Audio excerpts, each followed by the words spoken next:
बरेली में हुई हिंसा पर एक्शन जारी है। कल पुलिस ने लाठीचार्ज किया तो वहीं आज गिरफ्तारियां हुई हैं। बरेली हिंसा से जुड़ी हुई सबसे पहले बड़ी खबर आपको बताएंगे। शुरुआत योगी के अल्टीमेटम के साथ करते हैं। यूपी के मुख्यमंत्री योगी आदित्यनाथ ने आज बरेली हिंसा का जिक्र किया। उन्होंने यूपी में शांति व्यवस्था बिगाड़ने वालों को चेतावनी दी तो वहीं साफ किया कि त्योहारों के मौसम में किसी भी तरह की अराजकता बर्दाश्त नहीं की जाएगी।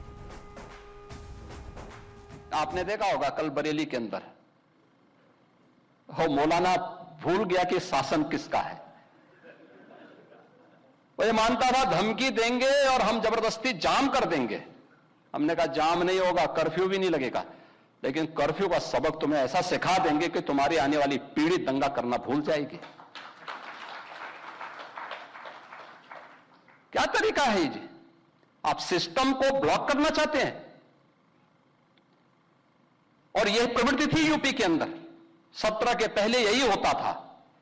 और हम इसी बात को कह सकते हैं कि 17 के बाद हमने कर्फ्यू भी नहीं लगने दिया, लेकिन ऐसे बैरियर को चुन चुन करके वे जिस प्रकार की भाषा को समझते थे उस प्रकार की भाषा से उनको समझा करके उसको उसकी सजा दिलाने का काम भी किया है।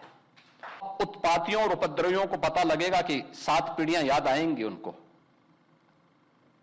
क्योंकि कभी कभी बुरी आदतें जाती नहीं लोगों की, तो उसके लिए उनकी डेंटिंग पेंटिंग करवानी पड़ती है कायदे से, जिससे उनकी बुरी आदतों को हम ठीक कर सकें। और इस्लाम का अनुयायी कहता है कि हम बुत परस्ती का विरोध करते हैं, उससे वे नफरत करते हैं, और दूसरी तरफ आई लव मोहम्मद कह करके अव्यवस्था और आगजनी तोड़फोड़ का सहारा ले रहे हैं।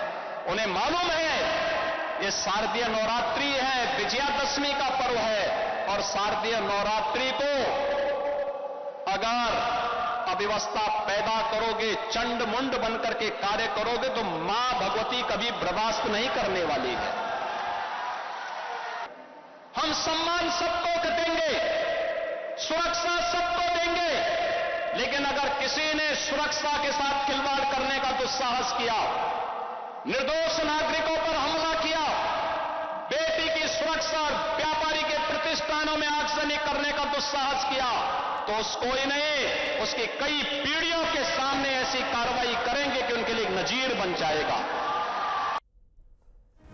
बरेली हिंसा मामले में पुलिस ताबड़तोड़ एक्शन ले रहे हैं। बरेली पुलिस ने एफआईआर दर्ज की है। इसमें 2000 से ज्यादा लोगों को आरोपी बनाया गया है। शांति भंग के मामले में बरेली पुलिस ने तौकीर रजा को गिरफ्तार कर लिया है। पुलिस ने तौकीर रजा को साजिशकर्ता के तौर पर गिरफ्तार किया है और अब उन्हें जेल भेज दिया गया है। तौकीर रजा के साथ 7 अन्य आरोपियों को भी गिरफ्तार किया गया है, जबकि 39 लोग हिरासत में लिए गए।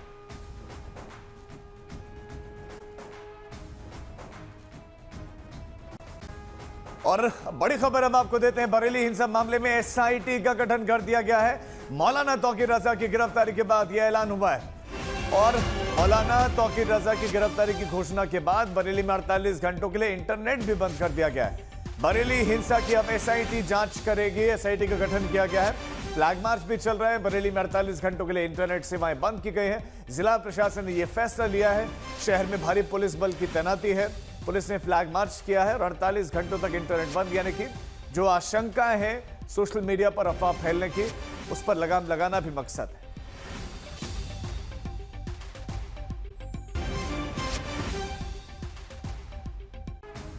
इस पूरे मामले में सवालों के घेरे में मौलाना तौकीर रजा है, जिन्होंने जुम्मे की नमाज के वक्त लोगों को पोस्टर लाने के लिए कहा था, लेकिन तौकीर रजा खुद वहां नहीं पहुंचे, जिनका दावा है कि उन्हें हाउस अरेस्ट कर लिया गया। लाठीचार्ज के बाद तौकीर रजा ने अपना एक वीडियो जारी किया, जिस पर प्रशासन के रवैये पर उन्होंने सवाल खड़े किए। पुलिस और प्रशासन, हुकूमत सख्त मुसलमानों की मुखालफत पे आमादा है और मुसलमानों को अल्लाह और रसूल का नाम भी लेने देने के लिए तैयार नहीं है। इसके खिलाफ जितना दबाया जाएगा ये मामला उतना उभरेगा।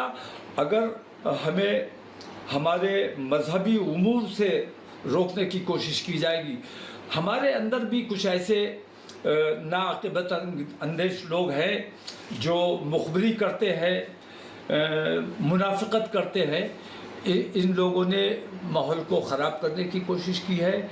मैं अगर मौके पर चला जाता, मैं वहाँ नमाज़ पढ़ लेता, अपना मेमोरेंडम दे देता, तो बरेली में किसी किस्म का कुछ नहीं होता। लेकिन पुलिस ने जानबूझकर मुसलमानों पर लाठियाँ चलाई। मुसलमानों पर ये इल्ज़ाम लगाया जा रहा है कि मुसलमानों ने पत्थर चलाया है। ये बिल्कुल झूठी बात है। मुसलमानों ने कोई पत्थर नहीं चलाया है और मुसलमानों को ज़दोकोब किया गया है। बरेली में हुए एक्शन को लेकर लगातार सियासत भी दूसरी तरफ चल रही है। लव की बात हो रही है और उत्तर प्रदेश में एडीजीपी साहब कह रहे हैं कि नहीं, हमारे सरकार ने कहा कि नया पोस्टर नहीं लगेगा। Happy birthday prime minister allowed होगा, happy birthday chief minister allowed होगा। तो फिर आप एक कानून बना दीजिए कि इस देश में कोई लव की बात करेगा ही नहीं, तो पहले हॉलीवुड बैठ जाएगा। क्या होगा, कहां जाएंगे हम? अरे मोहब्बत की बात हो रही है, मेरा फेथ है, आपका फेथ है, आपका फेथ है। भारत की खूबसूरती यही तो है कि भारत हर मजहब को मानने वालों को मानता है, जो नहीं मानता खुदा को उसको ही मानता है भारत। तो ये तो अजीब है कि ये लव के खिलाफ है ये लोग। जो लोग जो है वो लव के नाम पर हेट के हारर हंगामे और हुड़दंग में डटे हुए हैं, वो जो है वो मुल्क, मानवता और मजहब के खिलाफ संयुक्त रूप से अपराध करने में जुटे हुए हैं। आप जो है वो अराजकता के अंधाधुंध जो है वो सुरूर और गुरूर में चकनाचूर होकर के इस तरह का माहौल बनाने की कोशिश करेंगे तो ये ठीक नहीं है। किसी को कोई आपत्ति नहीं, आप आई लव माई मुल्क कहिए, आई लव माई महादेव कहिए, आई लव माई मोहम्मद कहिए, किसी को कोई आपत्ति नहीं है। लेकिन आप आस्था के नाम पर उद्दंडता करेंगे और जो है वो समाज, देश के जो है सौहार्द के ताने बाने को जो है वो हाईजैक करने की, उसको जो है बंधक बनाने की कोशिश करेंगे, तो उसे कौन स्वीकार करेगा? पुलिस को पावर इतना दे दिया गया है कि जिसको चाहे हाथ पैर तोड़ दो, जिसको चाहे उठा के जेल 2-4 साल के लिए भेज दिया हो रहा है। मैं खुली निंदा करना चाहता हूं।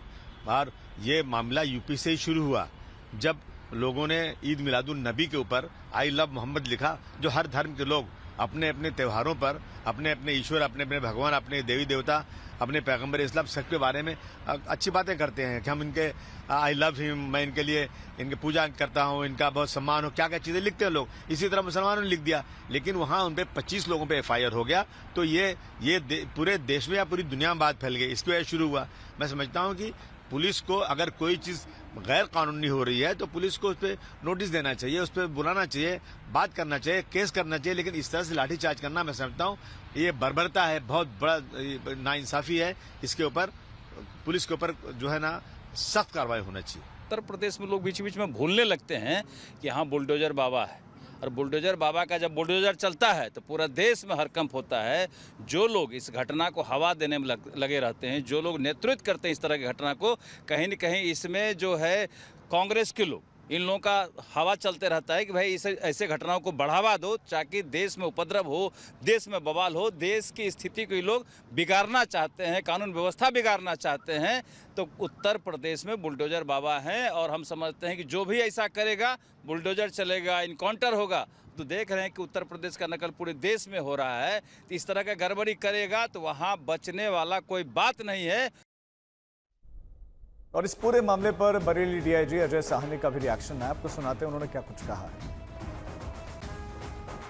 कल बरेली में हुए फसाद के बाद अब लॉ एंड ऑर्डर को मेंटेन करने के लिए बरेली की सड़कों पर पुलिस फ्लैग मार्च कर रही है। और फ्लैग मार्च उन गलियों में जहां पर अमन चैन को आग लगाने की कोशिश की गई। हमारे साथ बात करने के लिए डीआईजी बरेली अजय साहनी जी हैं। सर, अभी क्या हालात हैं, किस तरीके की परिस्थितियां हैं? जैसा आप देख रहे हैं, हालात पूरी तरह से सामान्य है। त्यौहार का समय है, अब शाम का समय है, लोग खरीदारी करने हुए निकले हैं नवरात्रि में और सभी चीज़ें बहुत बेहतर तरीके से चल रही है। अभी हम लोग भी काफ़ी लंबे समय यहाँ पर भ्रमण किए। यहाँ पर जो सर्राफा मार्केट है, अन्य व्यापारी हैं, सभी से बातचीत हुई है। पूरी तरह से स्थिति सामान्य है और बहुत बेहतर तरीके से चीज़ें चल रही हैं। किसी तरीके का कोई नेट बंद किया गया या कुछ इस तरीके की पाबंदियाँ? कुछ इनपुट थी, उस इनपुट के आधार पे कुछ कार्रवाइयाँ जो लीगल थी हमें करनी पड़ी थी वो की गई हैं। लेकिन अब चूंकि स्थिति पूरी तरह से सामान्य है तो सारी चीज़ें धीरे धीरे नॉर्मल वे में आ गई हैं और अब चीज़ें बहुत बेहतर तरीके से चल रही हैं। अभी तक अगर एक्शन की बात करें तो कितनी एफआईआर हुई हैं, कितने लोग गिरफ्तार हैं, कितने लोग डिटेन हैं, और ये क्या था, ये कल कैसे स्थितियाँ बिगड़ी? पिछले 7 दिन से ये प्रक्रिया चल रही थी, लगातार पुलिस के द्वारा बताने का, समझाने का, और जो हम पे LIU और IB के इनपुट थे कि शुक्रवार को ऐसा कुछ किया गया इस्लामिया ग्राउंड पे, तो उससे कानून व्यवस्था बिगड़ने की सूचना थी जो शेयर किया गया। जहाँ तक ज्ञापन देने की बात थी उसमें बता दिया गया कि राष्ट्रपति महोदया को अगर ज्ञापन देना है तो मजिस्ट्रेट के माध्यम से घर पे ही जाके ज्ञापन लेके वहाँ पहुँचा दिया जाएगा अगर अपनी बात रखनी है। और ये भी बता दिया गया था कि अभी अनुमति आपको नहीं दी जा सकती है, कानून व्यवस्था की संभावना है, नवरात्रि के त्यौहार चल रहे हैं। सारी बातों में सहमत होने के बाद कल शुक्रवार के दिन सुबह अचानक गायब होकर एक वीडियो जारी किया जाता है। उसके आधार पर यहाँ भीड़ इकट्ठी होती है, पुलिस 90-95% लोगों को समझाकर वापस भेज देती है। लेकिन कुछ लोग जो प्रायोजित तरीके से भेजे गए थे, जिनके पास से वेपन बरामद हुए हैं, वहाँ जिनके द्वारा वहाँ पर गोलियाँ चलाई गई, पथराव किए गए, जिसमें 22 पुलिसकर्मी घायल हुए हैं, उन सभी आधारों पे कार्रवाई सुनिश्चित की गई है। अभी तक कुल 10 FIR दिखे गए हैं। इस 10 FIR में 39 लोगों को डिटेन किया गया है। क्या हथियार भी मिले इन लोगों के पास से जो जी। किस तरीके की फायरिंग, किस तरीके के हथियार थे? कंट्री मेड वेपन अभी तक प्राप्त हुए हैं, जो हमें प्राप्त हुए हैं, और इसके अलावा जो खोखे प्राप्त हुए हैं वो सारे फोरेंसिक FSL में हम लोग भेज रहे हैं, और उसकी हम लोग FSL भेज के मिलान करा रहे हैं कि एक ही वेपन से सारे चले हैं या अलग अलग वेपन से चले हैं और गोली चलाकर लोग वेपन लेके मौके से भागे हैं। अभी तक जो जाँच की गई है उसमें 7 दिन पहले तौकीर रजा मौलाना जो है, इनके द्वारा ही कॉल दी गई थी। इनके द्वारा ही पुलिस प्रशासन के अधिकारी लगातार पूरे हफ्ते संपर्क कर रहे थे। लगातार इन्हें बताया जा रहा था कि व्यवस्था बिगड़ सकती है, फिर भी इनका कोई सहयोग नहीं किया। लास्ट में एक वीडियो जारी की गई। प्रारंभिक तौर पर इनके खिलाफ साक्ष्य प्राप्त हुए हैं, उस साक्ष्य के आधार पर इनको गिरफ्तार किया गया है और ये न्यायिक अभिरक्षा में जेल भेजे गए हैं। 10 में से कितनी FIR में तौकीर रजा नाम? अभी कल ही FIR दर्ज हुई है। प्रारंभिक तौर पर जिसमें इंस्टे मिले हैं उसमें इनका रिमांड बनाकर न्यायालय में भेजा गया है। अभी बाकी FIR की भी विवेचना चल रही है। एक SIT का गठन किया गया है। साक्ष्यों में जिस जिसमें नाम आएगा उन सभी में कार्रवाई सुनिश्चित की जाएगी।